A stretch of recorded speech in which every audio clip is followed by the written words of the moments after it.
ઓમ નમઃ શિવાય. શિવ મહાપુરાણ ઉમા સંહિતા અધ્યાય 12 જળદાન તેમજ તપના મહિમાનું વર્ણન. જળદાન પણ ઉત્તમ દાન છે. આ સર્વ પ્રાણીઓને જીવન તેમજ સંતોષ આપનારું છે. કૂવો બનાવનારનું અડધું પાપ નાશ પામે છે. જે પુરુષે બનાવેલા તળાવના પાણીને ગાય, બ્રાહ્મણ, સાધુ, મહાત્મા સર્વ પીવે છે એના સમગ્ર વંશનો ઉદ્ધાર થાય છે. જે તળાવનું જળ ગરમીમાં પણ સુકાતું નથી તેને બનાવનાર ક્યારેય પણ દુઃખી થતો નથી.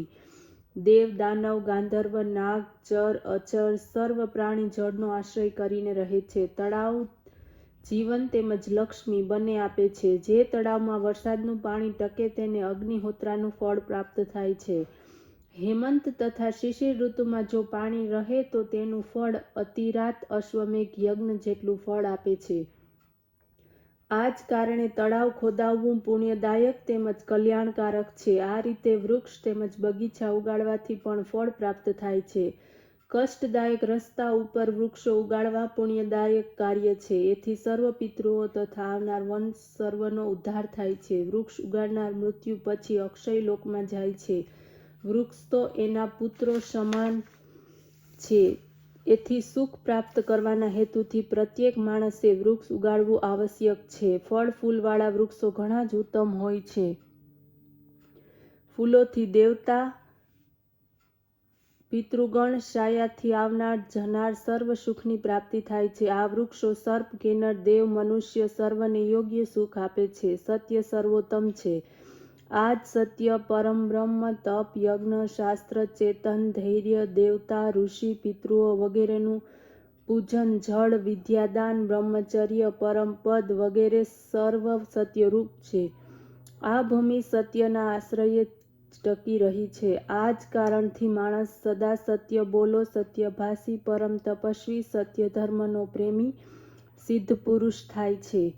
અપ્સરાઓ સ્વર્ગમાં તેની નીચે સેવા કરે છે. તે અપ્સરાઓ સેવિત વિમાનમાં બેસીને સ્વર્ગમાં જાય છે. જો વેદશાસ્ત્રને જાણનારા યજ્ઞાદિ કાર્યોમાં પરિપૂર્ણ હોય પરંતુ અસત્યભાષી હોય તો એના સર્વ કાર્ય વ્યર્થ જાય છે. છેવટે સત્ય ભાષણ જ સર્વ ફલદાયક છે તેમ કહેવામાં આવ્યું છે. તપસ્વી માણસો દેવતાઓની સાથે સુખ પ્રાપ્ત કરે છે.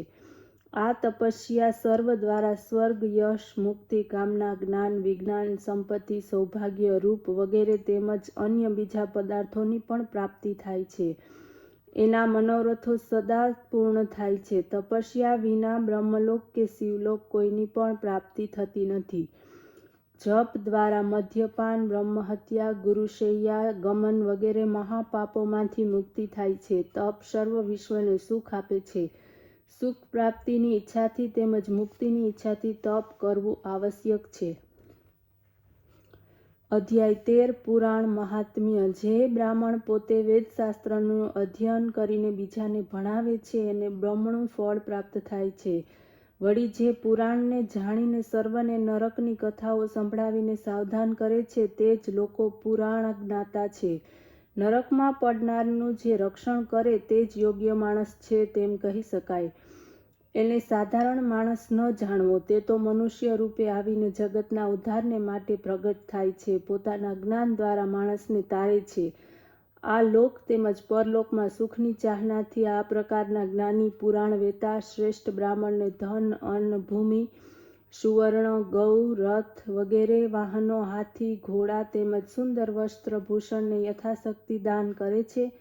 આ પ્રમાણે યોગ્ય પાત્રને દાન આપવાથી મનોવાંછિત સુખ તથા અશ્વમેઘ યજ્ઞ જેટલું પુણ્ય પ્રાપ્ત થાય છે. ધાન્ય વગેરે ઉત્પન્ન કરનાર ખેતરોનું દાન કરવાથી પ્રથમની 10 પેઢી તેમજ આવનારી 10 પેઢીને સંસાર સાગરથી પાર લઈ જાય છે.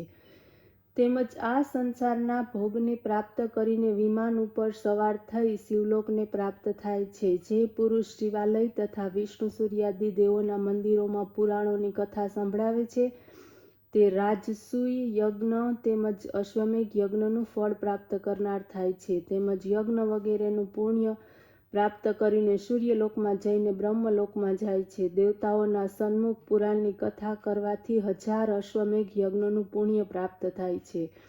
મુક્તિના અભિલાષીઓ શ્રદ્ધાપૂર્વક શિવપુરાણની કથા